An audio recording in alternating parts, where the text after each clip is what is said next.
अस्सलाम वालेकुम नाज़रीन, प्रोग्राम एग्री बिज़नेस के साथ मैं हूं आपका मेज़बान जमशेद रिजवानी।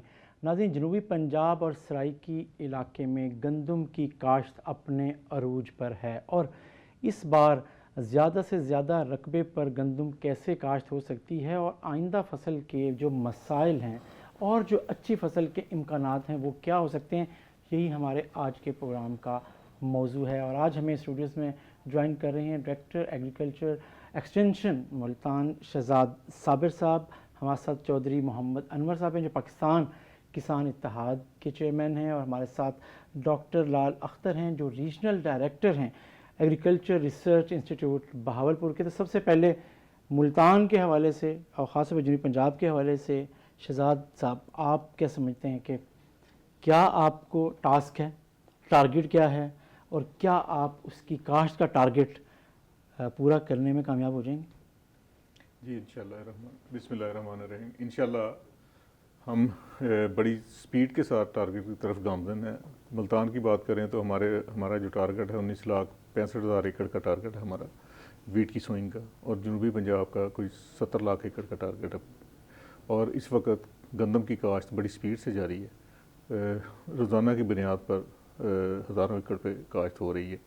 ज़मींदार पूरे तन मन धन के साथ इस फसल की काश्त के ऊपर तवज्जो दे रहा है और उम्मीद करते हैं इंशाल्लाह हम अपना टारगेट पूरा करेंगे।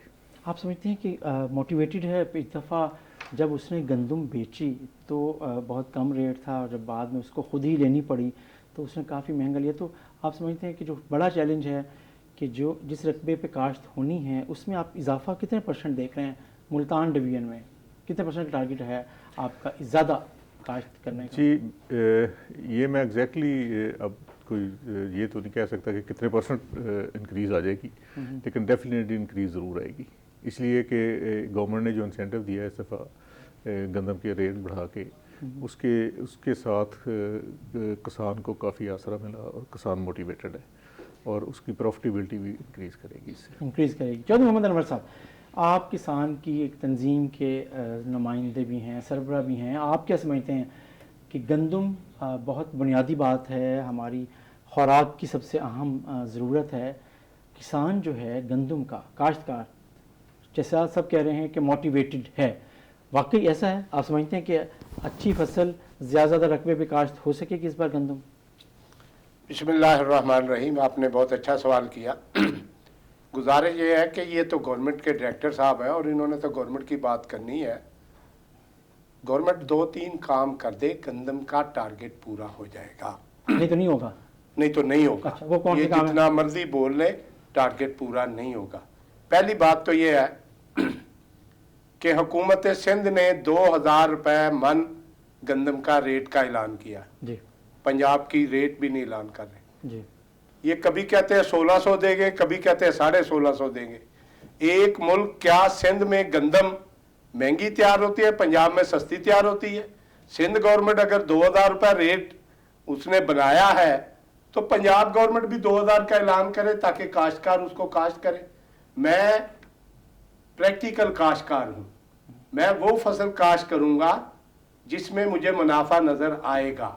मैंने पिछले साल गंदम काश्त की, मुझसे 1,400 रुपये मन खरीदी गई और वही गंदम आज 2,400 रुपये मन है। उसी गंदम का आटा 75 से 80 रुपये किलो है। ये मौजूदा हुकूमत आटे का रेट तो कंट्रोल कर ले।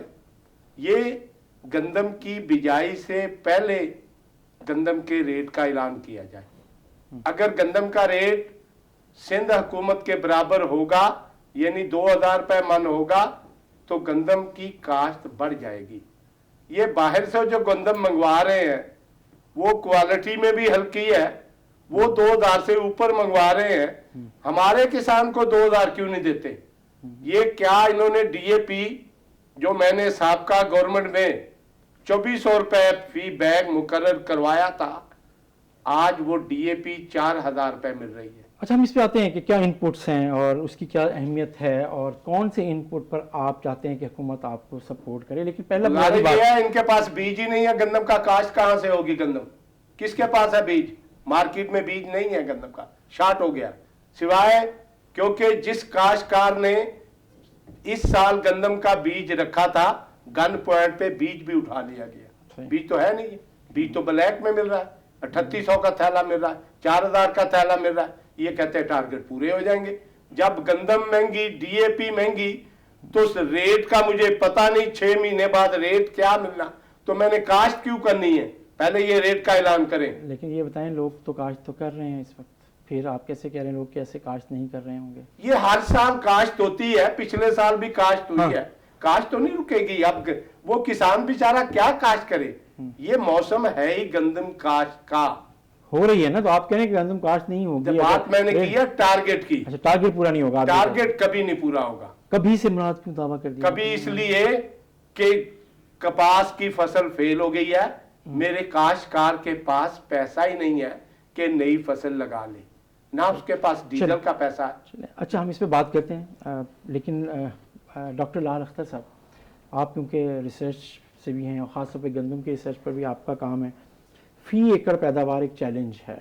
अब हमारे हमसाया ममालिक बहुत अच्छी पैदावार ले रहे हैं, ख़ुद हमारे यहाँ कुछ काश्तकार अच्छी पैदावार लेते हैं फ़ी एकड़, कुछ काश्तकार अच्छी पैदावार नहीं ले पाते। कैसे आप समझते हैं कि अच्छी पैदावार आप ले पाएंगे? बिस्मिल्लाहिर्रहमानिर्रहीम, थैंक यू वेरी मच।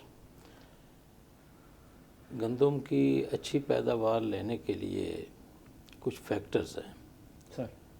अगर हमारा काश्तकार उन पर तवज्जो दे। आज हमने एक सेमिनार करवाया तो उसने अलीपुर के एक ज़िम्मेदार ने मुझे बताया कि मैं 80 मन फ़ी एकड़ लेता हूँ। सही। फिर उसने ख़ुद ही एक्सप्लेन किया कि मैं 80 मन कैसे लेता हूँ, कि मैं बिजाई से पहले अपना टारगेट फिक्स करता हूँ कि मेरी इतनी लेनी है। उसमें सबसे जो इम्पोर्टेंट चीज़ है वो टाइमली सोइंग है। सर, हम कहते हैं कि ये नवंबर के जो पहले 15 दिन हैं, और अगर मजबूरन 30 तक भी जाना पड़े तो ये गोल्डन टाइम है सोइंग का। इसमें जो सोइंग होगी मैक्सिमम प्रोडक्शन आएगी। दूसरा ये कि मुतवाज़न खादों का इस्तेमाल। महकमा सिफारिश करता है कि आप दो बोरी डीएपी डालें, 1 पोटाश डालें और 2 बोरी यूरिया डालें। लेकिन हमारे जो काश्तकारों की अक्सरियत है वो पोटाश नहीं डालती। पोटाश ऐसी चीज़ है जो हमारी ग्रोथ में भी मदद करती है, ग्रेन फॉर्मेशन में भी और उसके साइज़ के बनने में भी। सही। जो अर्ली काश्त होगी वो हमारी जो आजकल रस्ट का प्रॉब्लम है उसको भी मिनिमाइज़ कर देगी, क्योंकि हमारे रस्ट के प्रॉब्लम की वजह से हमारी प्रोडक्शन जो है काफ़ी डाउन चली जाती है। तो एक ये टाइमली सोइंग कर लें, मुतवाज़न खादों का इस्तेमाल करें और इस रस्ट को अवॉइड कर लें, तो मैं समझता हूँ कि और जड़ी बूटियों को बर वक्त कंट्रोल करें। जी। तो कोई वजह नहीं है कि जो काश्तकार, वो भी हमारे इलाकों के ही काश्तकार हैं, हमारे जैसे ही हैं, उनके रिसोर्सेज भी उसी तरह के आलमोस्ट होते हैं। तो अगर वो 70-80 मन ले सकते हैं तो आम काश्तकार भी ले सकता है, अगर प्रॉपर टेक्नोलॉजी को इस्तेमाल कर ले। आपने टेक्नोलॉजी की बात की, क्या टेक्नोलॉजी? ये टेक्नोलॉजी हमने, अगर आपके इल्म में हो तो हमने जो मौजूदा सेक्रेटरी हैं जी, इनकी हिदायत पर हमने एक वीट कैलेंडर इशू किया है जी। पूरे साल के लिए, सितंबर से लेके अगले अगस्त तक हमने पूरा उसमें दे दिया। शहजाद साहब का भी उसमें कंट्रीब्यूशन है। उसमें हमने हर चीज़ दे दी है कि कैसे कैसे किस अवामिल को किस वक्त करना है, और वो हमने पूरे सदर्न पंजाब में डिस्ट्रीब्यूट कर दिया है। यूनियन काउंसिल लेवल तक वो ब्रोशर प्रिंटेड फॉर्म में मौजूद है। अगर उसके मुताबिक काश्तकार अपने हर अमल को कर ले तो कोई वजह नहीं है कि अच्छी पैदावार न ले। फ़ी एकड़ पैदावार में बिल्कुल इजाफा हो सकता है। इजाफा हो सकता है, अभी तो कम ले रहा है ना। उसकी वजह यह है कि जो हमारी वैरायटीज़ हैं अल्हम्दुलिल्लाह उनका पोटेंशियल, कोई भी वैरायटी ऐसी नहीं है जो इस वक्त मंजूर शुदा हैं लेस दैन 60 मार्ड किसी का भी पोटेंशियल नहीं है। 65, 75, 70, 80 मार्च तक उनका पोटेंशियल है। सिर्फ ज़रूरत इस चीज़ की है कि वो टेक्नोलॉजी अडाप्ट करें उस स्पेसिफिक वैरायटी की, तो कोई वजह नहीं है कि ज़्यादा पैदावार न ले सके। शहजाद साहब, जैसे बात कर रहे हैं कि कुछ आपने कैलेंडर बनाया है, जी बिल्कुल, हमारे नाज़रीन के साथ आप कैसे शेयर कर सकते हैं कि हम ग्रोअर को किन बातों का ख्याल रखें तो वो वाकई 80 मनफी एकड़ पैदावार गंदम की वो ले सकता है? जैसे लाल अख्तर साहब ने बताया है, बड़ी सिंपल सी बात है, 4-5 स्टेप्स हैं सर। और मैं एक ही सांस में भी अगर बताना चाहूँ तो बता सकता हूँ। गंदम की अच्छी वैरायटी, टाइमली सोइंग, ज़मीन की तैयारी प्रॉपर तरीके से और उसकी लेज़र लेवलिंग, पानी के, ताकि पानी का बराबर इस्तेमाल हो सके। खादों का टाइम ऑफ सोइंग पे इस्तेमाल, पहला पानी टाइम पे लगाएं, दूसरा पानी टाइम पे लगाएं। 25 से 30 दिन का कपास में, 30 से 35 दिन चावल में, दूसरा पानी 80 से 90 दिन के दरमियान, तीसरा पानी 130 से 135 दिन के दरमियान। 3 पानी में गंदम पक जाती है और जब दूधिया हालत में हो उस वक्त लाजमी पानी लगा दें। सही। जब हार्वेस्टिंग हो तो अच्छे हार्वेस्टर से हार्वेस्टिंग कराएं, पकी पकाई जो गंदम है वो खेत में न गिर जाए। लेकिन बार बार उन्होंने एक बात की, टेक्नोलॉजी फार्मर को इस्तेमाल करनी है। जी जी।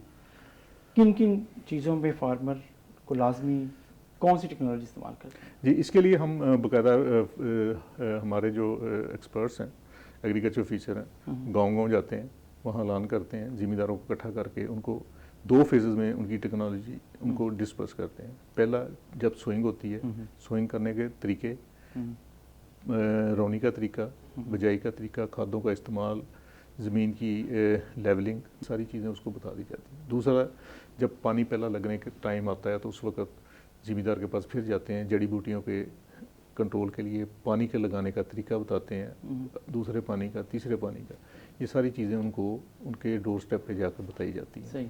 और ये प्रोग्राम हर एग्रीकल्चर ऑफिसर अपने हर गांव में जाके करता है। सही। अच्छा, लेकिन फीडबैक आपको फार्मर की तरफ से क्या मिलता है कि उसे क्या प्रॉब्लम इस वक्त तक क्या आ रही है? आपको क्या लगता है कि नहीं सब कुछ ठीक है? जी नहीं, सब कुछ ठीक नहीं कहा जा सकता। इसलिए नहीं कहा जा सकता कि जिन लोगों के पास अच्छे रिसोर्सेज हैं, जिन लोगों को जो लोग इसकी अहमियत को समझते हैं सर, वो अपनी टाइमली सोइंग भी करते हैं और अच्छी पैदावार भी लेते हैं। और वो काश्तकार जो इसकी अहमियत को नहीं समझते, देखिए हमारा फ़र्ज़ है गांव में जाके तरबियत देना। अब गांव में कितने लोग उस तरबियत को लेने के लिए इंटरेस्टेड हैं या वहाँ कितने लोग आते हैं जो इस बात को सुनते हैं, ये डिपेंड करता है उनकी सीरियसनेस पे कि अगर जितने लोग आएंगे वही उससे इस्तिफ़ादा हासिल कर सकेंगे। तो लेकिन आप समझते हैं कि लोग वाकई जब आपका फील्ड ऑफिसर जाता है तो लोग उसको रिस्पॉन्स करते हैं? जी, रिस्पॉन्स करते हैं। और उसमें कोई नॉन सीरियस एलिमेंट भी शामिल होता है क्या? वो उसमें समटाइम्स ये होता है कि अगर गांव में गया है तो जो लोग गांव में अपने कामों के लिए निकले हुए हैं, अगर उसने एक दिन पहले अनाउंस किया कि मैं अगले दिन 10 बजे आऊँगा, अगर 10 बजे जो लोग अवेलेबल होते हैं वो तो आ जाते हैं, और जो नहीं आते तो वो इस चीज़ से महरूम रह जाते हैं। सही सही। अच्छा, इस पर हम बात जारी रखेंगे, लेकिन नाज़रीन में छोटा सा एक ब्रेक लेना है। ब्रेक के बाद वापस आएंगे और गंदम के बारे में बात जारी रखेंगे। ब्रेक नाज़रीन।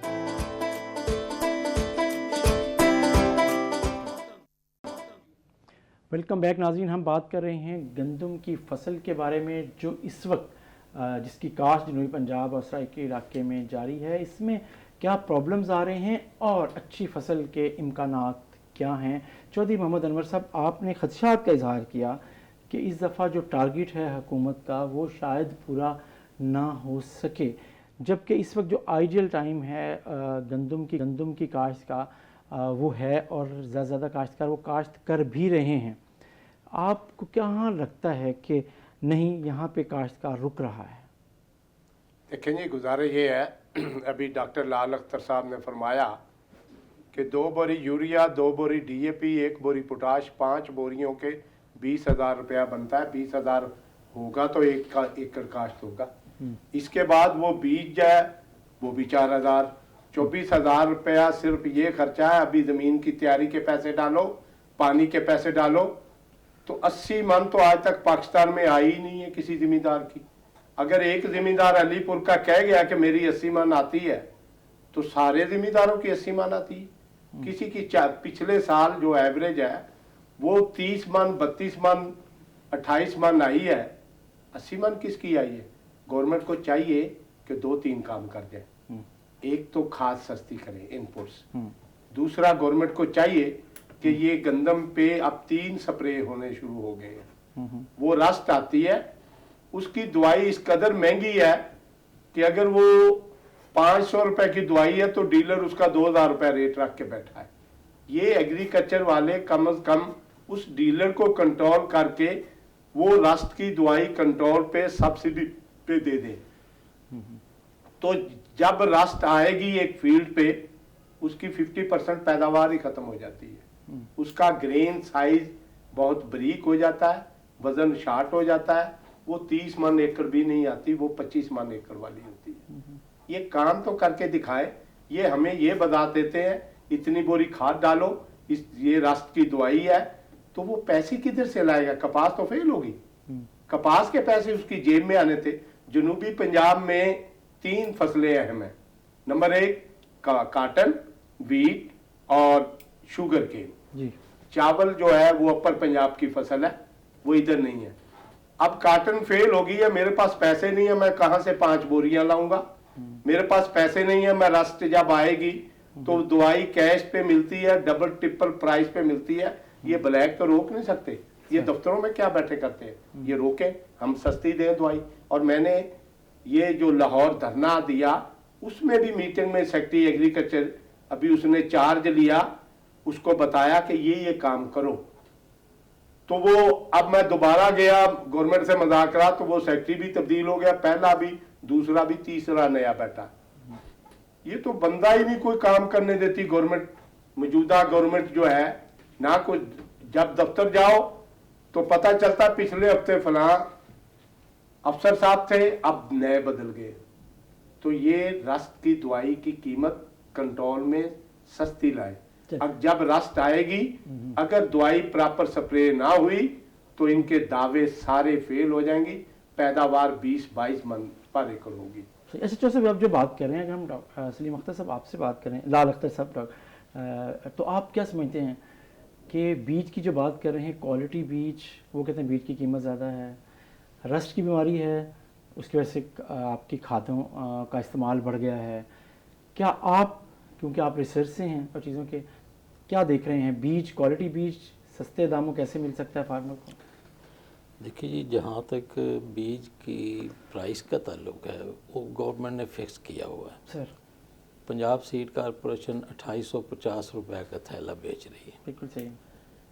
प्राइवेट सेक्टर, चूँकि मैं ये समझता हूँ कि शायद वो गवर्नमेंट को इतनी लिफ्ट नहीं करवाते, वो 3300, 3500, 3600 रुपये का, 4000 भी चौर सब सही कह रहे हैं। कई कंपनियों को मुझे पता चला है कि वो 4500 रुपये भी बेच रही हैं। अच्छा। तो जहाँ तक गवर्नमेंट का ताल्लुक है उनका रेट बहुत मुनासिब है, 2850 रुपये का 50 किलो का थैला है। हम जो इंस्टीट्यूट में बनाते हैं बेसिक सीड, उसका भी 2950 रुपये है। अभी भी हमारी जो जौहर और आस का बीज है हमारे पास मौजूद है, हम 2950 रुपये का ही दे रहे हैं। सही। तो प्राइवेट सेक्टर थोड़ा सा करता है, मोनोपलाइज कर लेता है उसमें। तो बहरहाल गवर्नमेंट लेवल तक इसका बहुत मुनासिब रेट है। लेकिन तक तकरीबन 70% जो बीज है वो तो ग्रोअर खुद ही अपने सेव रखता है, और बाकी 30% बीज की बात हो रही है, उसमें से भी पंजाब सीड कॉरपोरेशन का अलहदा हिस्सा है और प्राइवेट सेक्टर का अलहदा हिस्सा। ऐसे ही है या कुछ में फर्क है? ऐसा ही है, लेकिन उसमें इस साल ग्रोअर के पास बीज नहीं है, चूंकि गवर्नमेंट ने गन पॉइंट से उसकी गंदम छीन ली थी। हाँ, किसी हद तक ये चौर साहब का पॉइंट सही है कि गवर्नमेंट ने नहीं रखने दिया। वो ख़ास क्वांटिटी अलाउड थी कि उतना रख लें।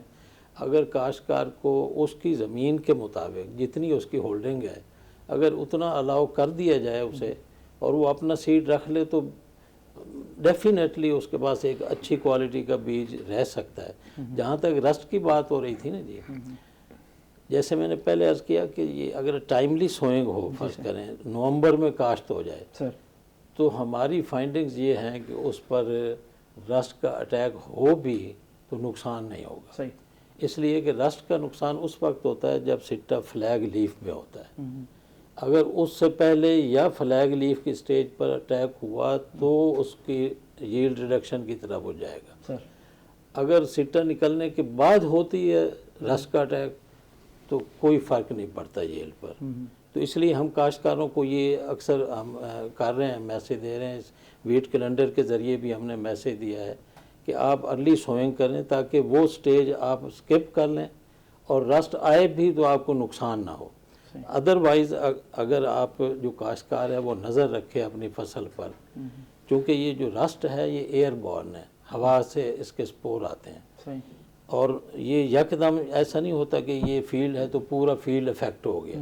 ये एक जगह स्पोर लैंड करेगा, जी। एक दो पौधों पर अपनी कॉलोनी बनाएगा, मल्टीप्लाई होगा और फिर वहाँ से हवा के ज़रिए स्प्रेड करता है। सही। तो हम काश्तकारों को ये कह रहे हैं कि आप अपनी फसल को रोज़ाना देखें, उसका मुआयना करें। अगर कहीं आपको ऐसे एक दो पौधे नज़र आते हैं जहाँ कॉलोनी आपको नज़र आ रही है, तो उन पौधों को निकाल कर जला दें या दबा दें, तो वो वैसे ही कंट्रोल हो जाएगी।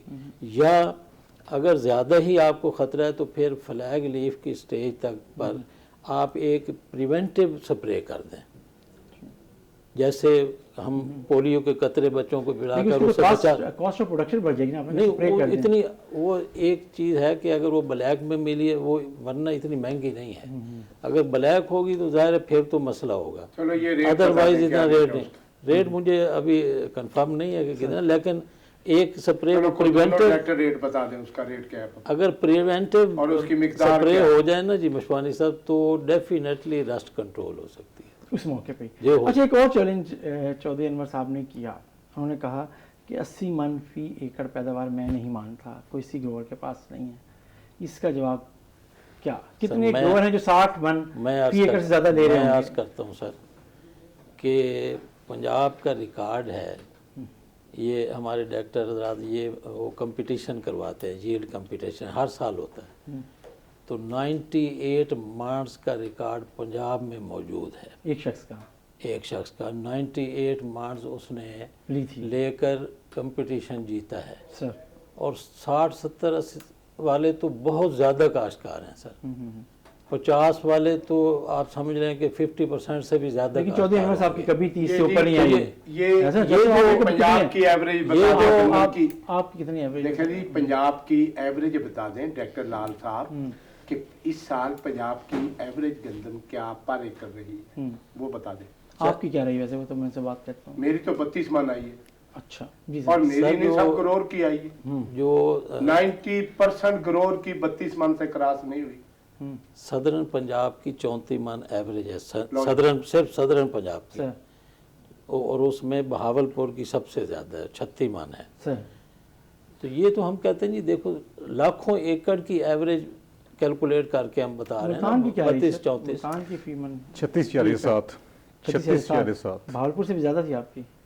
ये अब मुझे अंदाजा नहीं ये कि at भाव par है, कितने देखिए, ज़्यादा, मुल्तान और 36-47 जो है भावलपुर। ना, पिछली दफ़ा लास्ट टाइम की Average यही है। एवरेज मुल्तान की एवरेज। लेकिन जो ये बात करें कि कितनी ज़्यादा से ज़्यादा फी एकड़ पैदावार किसने ली? अब किस 36 गवर्नमेंट मन और 80 मन में फर्क नहीं। अब 36 और 98 मन में कितना फर्क है? ने? सर 3 गुना।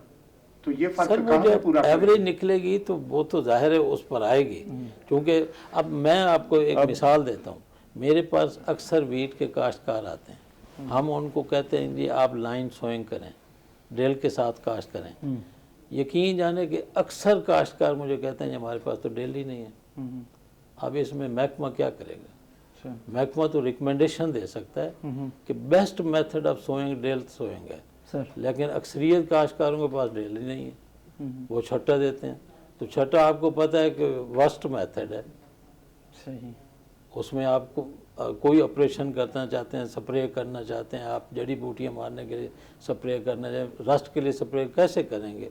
तो आपको चलने के लिए जगह ही नहीं है। तो मसाइल काश्तकार के अपने हैं, महकमे की जो तहकीकात हैं वो जो कुछ बताते हैं वो फॉलो नहीं होता है अक्सर। अब ये फर्टिलाइज़र की चलो रेट तो का मसला है, हम भी समझते हैं, लेकिन महकमा तो उसको कुछ नहीं कर सकता, जो रेट गवर्नमेंट के हैं उसी पर वो भी। असल में जो आप रेट की बात कहते हैं, मैं चौधरी अनवर साहब से मेरा सवाल ये है कि जब आप 2000 रुपये मन की बात करें कि काश्तकार को मिलना चाहिए, उसकी एक दूसरी तस्वीर भी है कि जब 2000 मन आपको मिलेगा तो आम आदमी को जब जो शहर में रहने वाला है जब वो आटा ख़रीदेगा तो क्या उस वक्त उसको आटा महंगा नहीं मिलेगा और रोटी की कीमत में भी इजाफा नहीं हो जाएगा? जब अभी आप एक आइडियल 2000 रुपये फी मन की आप बात कर रहे हैं, गंदम की कीमत मिले काश्तकार को, तो रिजवानी साहब गुजारे ये है कि गरीब जो है जो आटा खरीद के रोज घर का सर्कल चलाता है, हाँ। आज म्यारी आला आटा जिसे चक्की का आटा बोलते हैं वो 3000 रुपए खरीद रहा है। तो आज वो 3,000 पे बोल रहा है।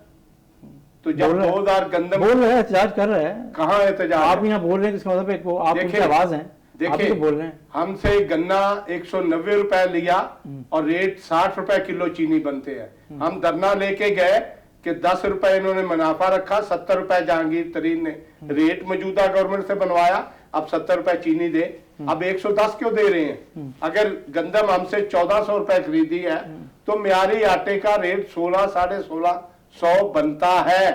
अब क्यों 3000 में आटा देते? चक्की वाले कंट्रोल नहीं होते? गंदम का रेट जो हमने बेची, हुकूमत को बेची, फूड को बेची, सर वो क्यों नहीं कंट्रोल कर रहे?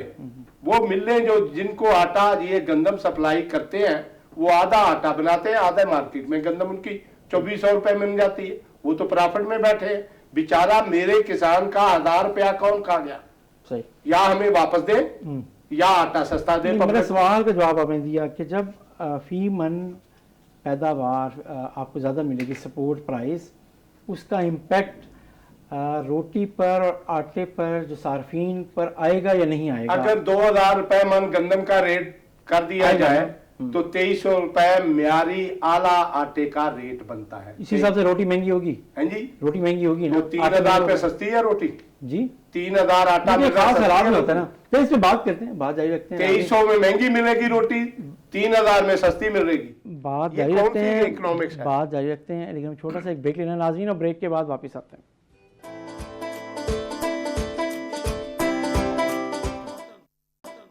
वेलकम बैक नाज़रीन। हम बात कर रहे हैं गंदम की और जो इसकी काश्त हो रही है उसके बाद तवक्को क्या है उसकी आइंदा फसल के बारे में। और शहजाद साबिर साहब, आप चौधरी अनवर साहब के एक जारहाना सवालात आपने सुन लिए हैं। आप क्या समझते हैं जो जिस खदशे का इजहार वो कर रहे हैं कि आपका या गवर्नमेंट ने जो हदफ मुकर्रर किया है गंदम की काश्त का, आप समझते हैं कि वो पूरा हो पाएगा बल्कि ज़्यादा होगा? जी इंशाल्लाह हम टारगेट तो ज़रूर पूरा हो जाएगा, मैं बड़े वसूख से कहता हूँ। दूसरी बात जो बात कर रहे हैं रस्ट की, देखिए रस्ट हमारे 2 साल पहले आया और इस तरीके से आया कि हमें बिल्कुल अंदाज़ा नहीं था कि रस्ट आ जाएगा। अचानक मौसम ख़राब हुआ, लगातार बारिशें हुई, क्लाउडी वेदर हो गया और उसकी वजह से रस्ट, चूँकि पूरी कौम या पूरी फार्मिंग कम्युनिटी या डिपार्टमेंट, गवर्नमेंट, कोई भी इस अचानक रस्ट की एपिडेमिक के लिए तैयार नहीं था। तो उस लेवल की तैयारी भी नहीं थी और उस टाइप की जो फंजीसाइड्स हैं वो भी अवेलेबल नहीं थी, मार्केट में सफिशिएंट अवेलेबल नहीं थी। पिछले साल चूँकि किसान को भी पता था, डिपार्टमेंट को भी पता था, जो ही कोई ऐसा मौसम बना है, मार्च में जाके फिर दोबारा से एक दफ़ा बारिशें हुई हैं, पहले फरवरी में हुई हैं, तो डिपार्टमेंट भी तैयार था और ज़िम्मेदार भी तैयार था और लोगों ने, ज़िम्मेदारों ने बर वक्त अपनी फसलों पे स्प्रे भी किया और डिपार्टमेंट में भी जहाँ जहाँ उनको ज़रूरत पड़ी ज़िम्मेदार को वहाँ रहनुमाई की।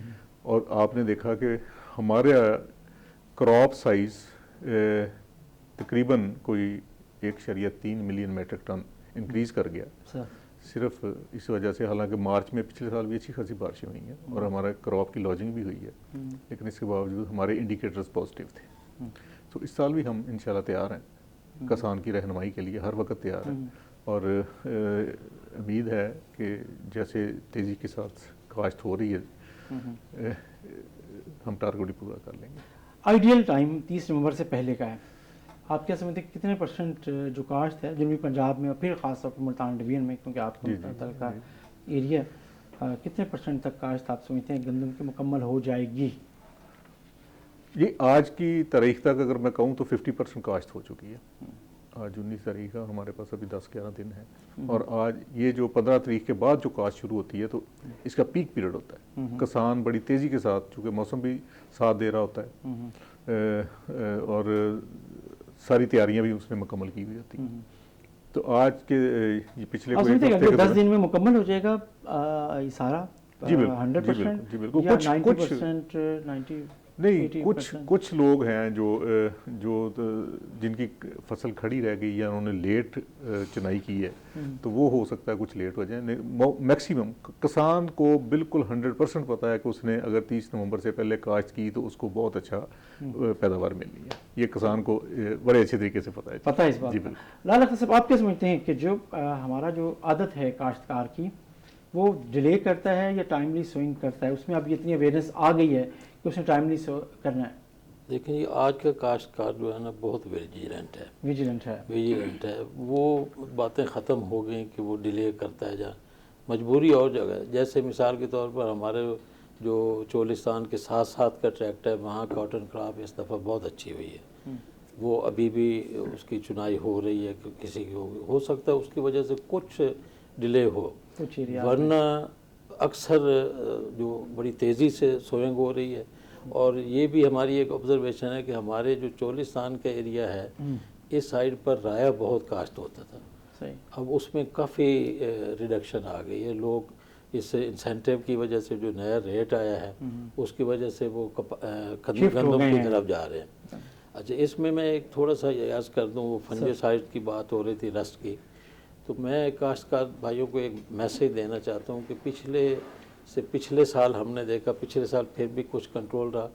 जब पहले साल आई तो जो पेस्टिसाइड डीलर्स थे उन्होंने रेस्टिसाइड के नाम पर टॉनिक्स दिए, ग्रोथ रेगुलेटर्स दे दिए। काश्तकारों को पता नहीं था, तो उन्होंने कहा जी ये ले जाएं, इससे रस्ट कंट्रोल हो जाएगी। हालांकि वो ब्लेंडर कर रहे थे, काश्तकारों को धोखा दे रहे थे। तो मैं काश्तकार भाइयों से ये भी रिक्वेस्ट करूँगा कि इस साल अल्लाह करे कि रस्ट ना आए। अगर आती है, क्योंकि जो हम देख रहे हैं, फोर्स ही कर रहे हैं कि सीज़न इस तरह का होगा फेवरेबल, तो कोशिश करें कि सिर्फ स्प्रे की ज़रूरत पड़े तो रेस्टिसाइड ही करें। ये जो बाकी चीज़ें वो लोग दे देते हैं, उनका एक तो बर्डन फिनेंशियल हो जाता है उन पर और फ़ायदा भी कोई नहीं होता।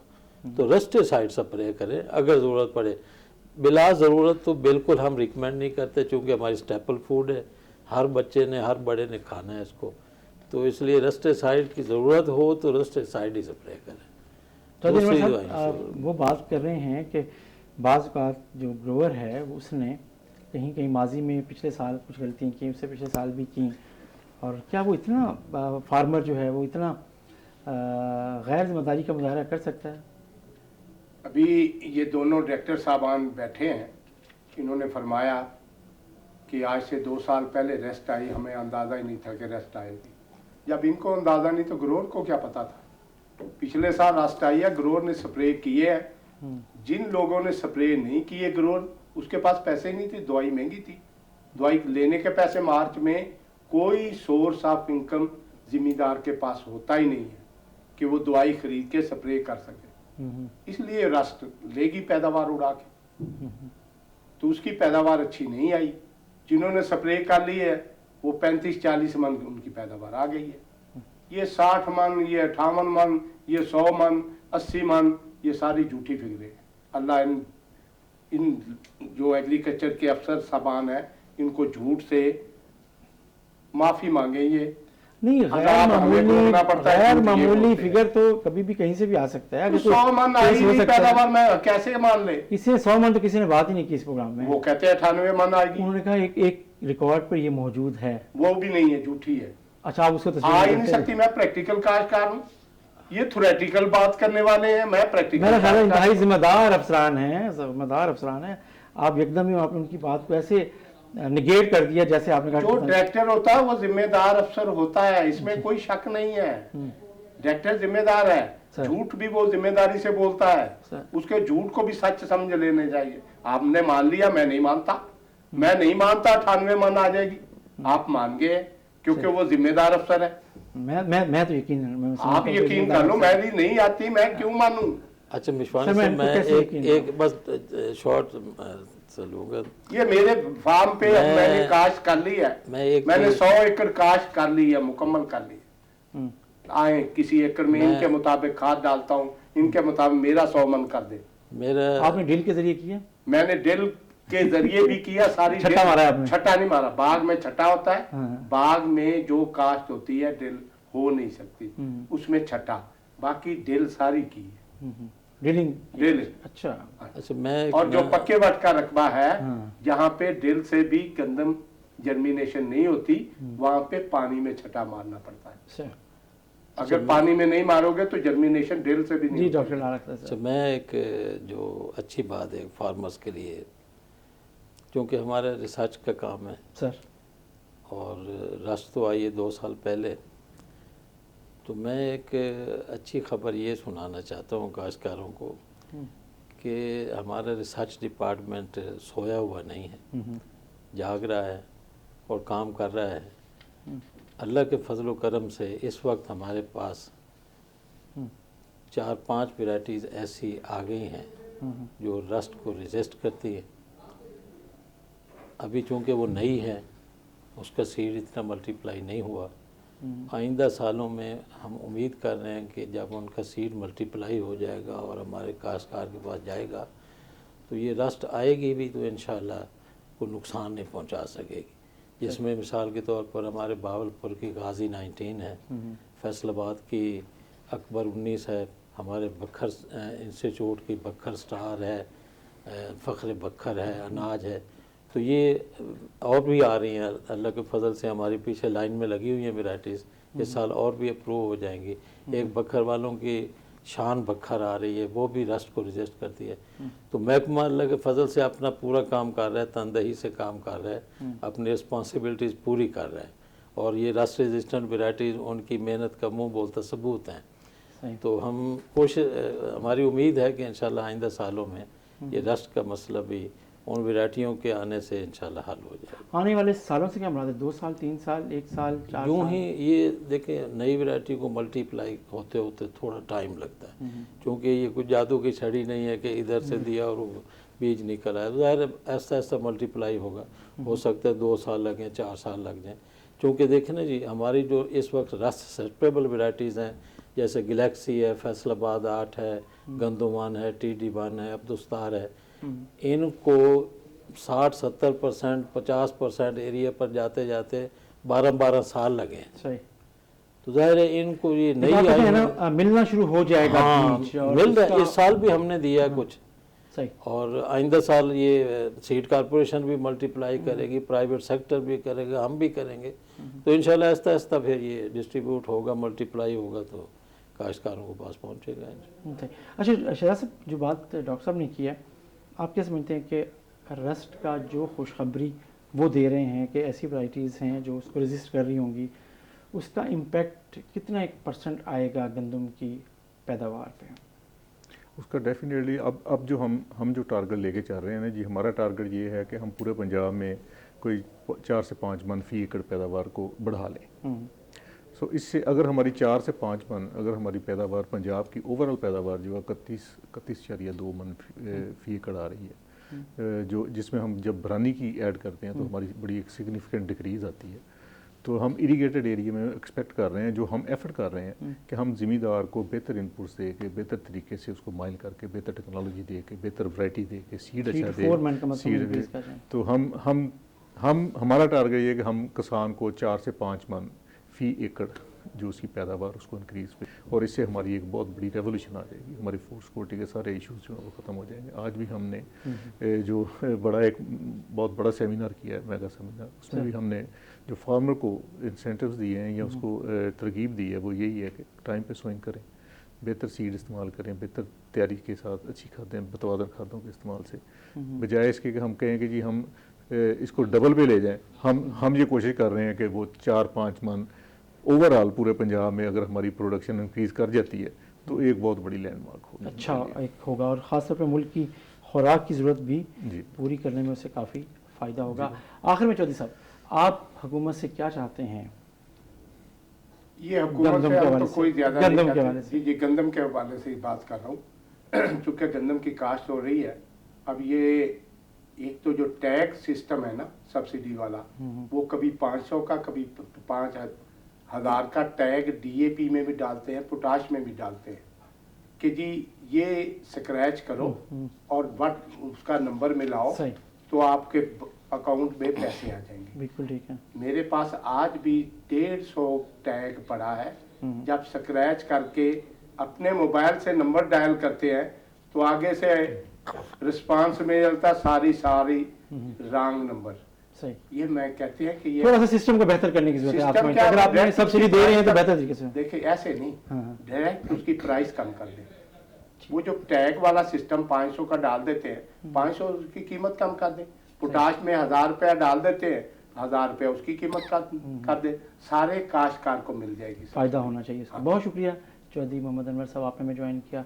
डॉक्टर लाल अख्तर साहब, आपने हमें बहावलपुर से ज्वाइन किया। और शहजाद साबिर साहब, आप हमें अक्सर ज्वाइन करते रहते हैं और हमारे नाजरीन को एग्रीकल्चर के हवाले से अपनी एक्सपर्टीज़ से आगाह करते रहते हैं। नाज़रीन, अहम बात डॉक्टर लाल अख्तर साहब ने की कि गंदम के हवाले से कुछ वैराइटीज़ ऐसी अब आ गई हैं जो गंदम की सबसे अहम जो नुकसानदेह बीमारी है रस्ट, उससे उसको बर्दाश्त करने का उनमें सलाहियत मौजूद है। तो ये एक अच्छी खबर है कम से कम, लेकिन उसे टाइम लगेगा। आने वाले महीनों में, सालों में, कुछ साल लग सकते हैं कि बड़े पैमाने पर ये वैराइटीज़ काश्त हो सकें। नाज़रीन, के साथ ही अपने मेज़बान जमशेद रिजवानी को इजाज़त दीजिए। अल्लाह हाफिज़।